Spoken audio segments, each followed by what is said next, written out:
Good afternoon. I have two wonderful guests with me today from Daphne Elementary School and from Gulf Shores Elementary School. They're going to introduce themselves, and we're going to talk a little bit about their observations of how teaching has changed, how the media specialist's job has changed, and how life in elementary school has changed since they were students and since probably most of you who are watching this were students. So Elizabeth, we'll start with you. Okay, hi, I'm Elizabeth Davis. I'm the media specialist at Daphne Elementary School. We are a K through 3 school. I've been a media specialist for 8 years, and before that I taught 6th and 8th grade language arts in Atlanta. Moving into the library has been the best career choice I've ever made, so I hope you guys all consider that as you move on in your education. And Michelle. Hey, I'm Michelle Bennett. I'm the librarian at Gulf Shores Elementary School. This is my 28th year in education. I have taught first grade, I've taught second grade the most, I've taught sixth grade, I've taught second and third grade combinations, and now I've been a librarian 14, I've kind of lost count. I've been a librarian. I know the feeling. Yeah, 2004 is when I started down here, and then I was a librarian for 4 years up in Selma. Yeah, so I've been. I'm like Elizabeth. It's the best thing I've ever done. It's the best of all the world of education. Yes. Well, there's a big plug for being a media specialist librarian. I've got you beat though, Michelle. I've been teaching. This is my 48th year of teaching college, so it's a long haul. Okay, let's talk a little bit about the job of librarian or media specialist. How has that changed in the last 40 years, I guess? It's a constant change. It constant. changes all the time. Well, I guess I'll go first. This year, it's changed for us because in Baldwin County, we've gone to a one-to-one device, and the kindergarten through the second grade students have an iPad, and the third grade through 12th grade have a MacBook. So it's kind of our job now to teach the students the mechanics of using these devices when they do come to the library, so that they can take that information back to their classroom and their teacher can actually help the students insert information, whether it be a project-based learning unit or just some basic research.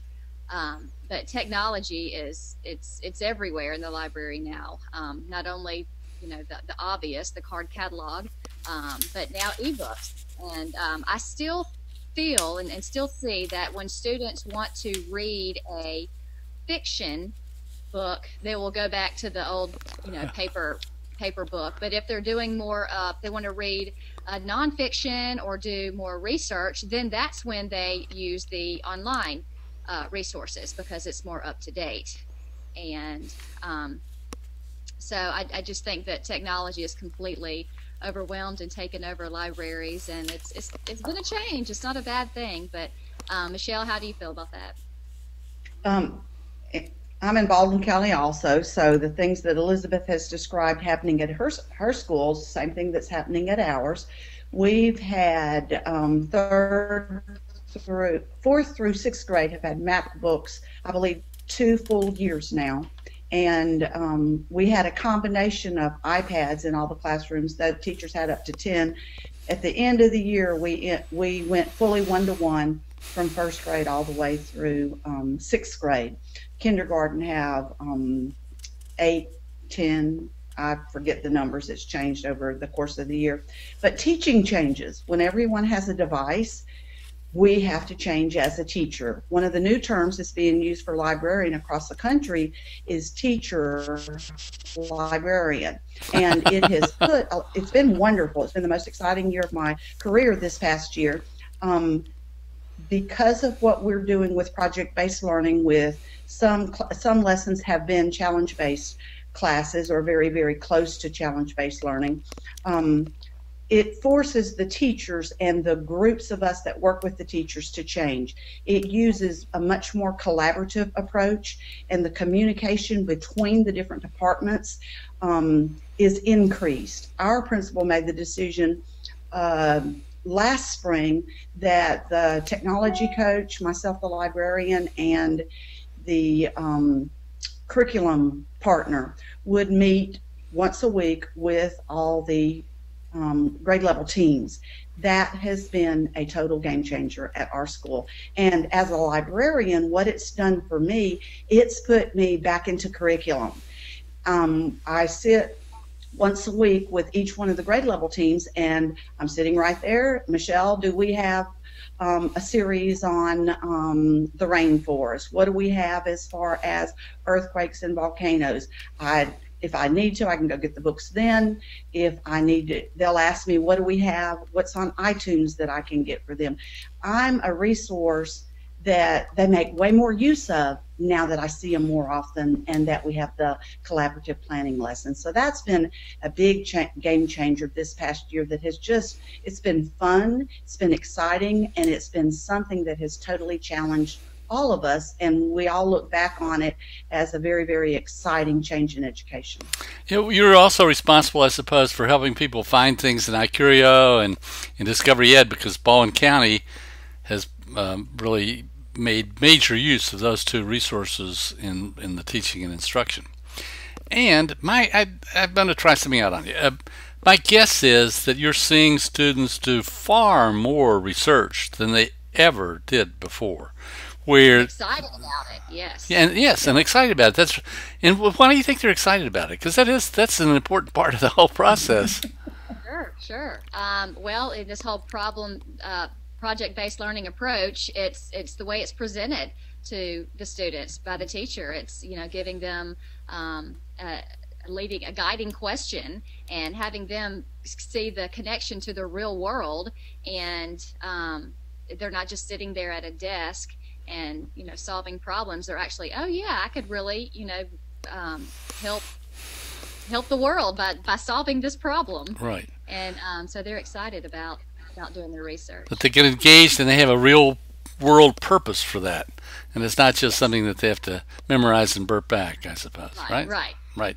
You find that too, Michelle? One of the projects we just got through at our school doing curriculum mapping for next year, which this is the first time that I've been a part of that.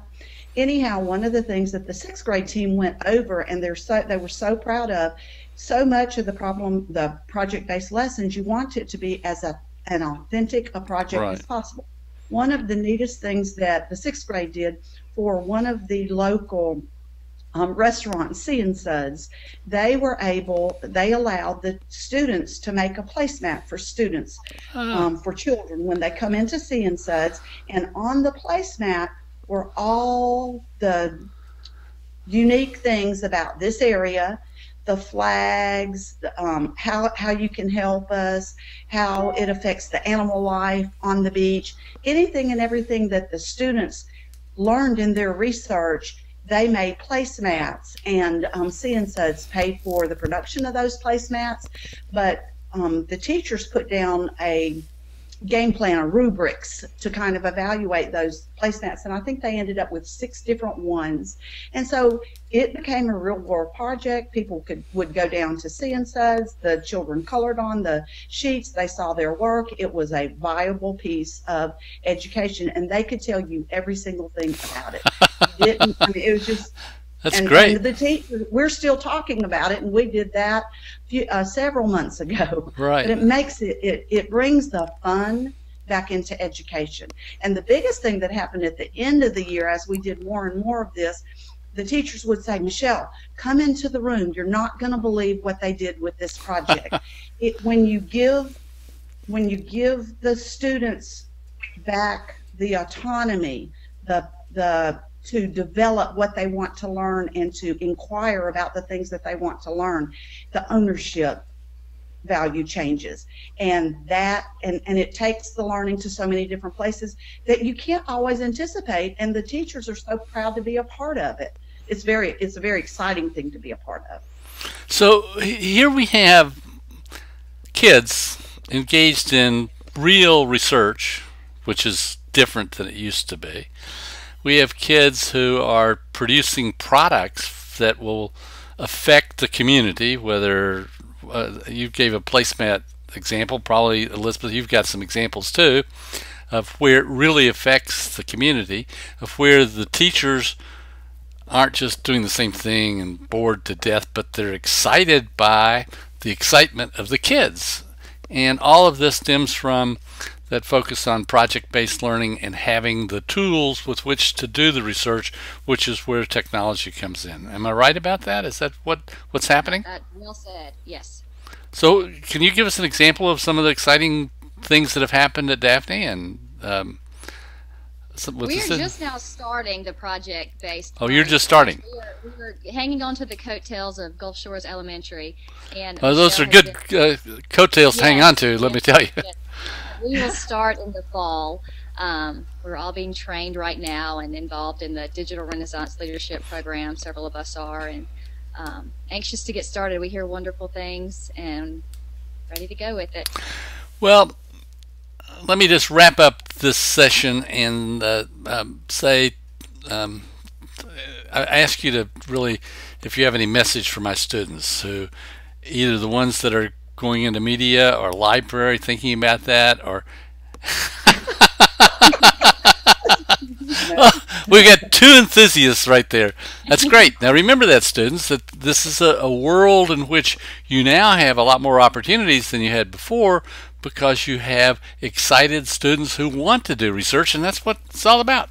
I guess that I'm not saying that incorrectly, am I? That your job is a lot more exciting because of the way in which teaching is occurring, and because the students have tools which they can use on a regular basis, and they get used to it and excited about that. And you all have surprises as well that happen as a result of that. Wonderful. Well, thank you very much, Elizabeth Davis and Michelle Bennett, for participating in the first of several, I hope, interviews and conversations, really not interviews, about how teaching is changing and how life in the classroom is changing as well. So thank you very much. All right. Thank you.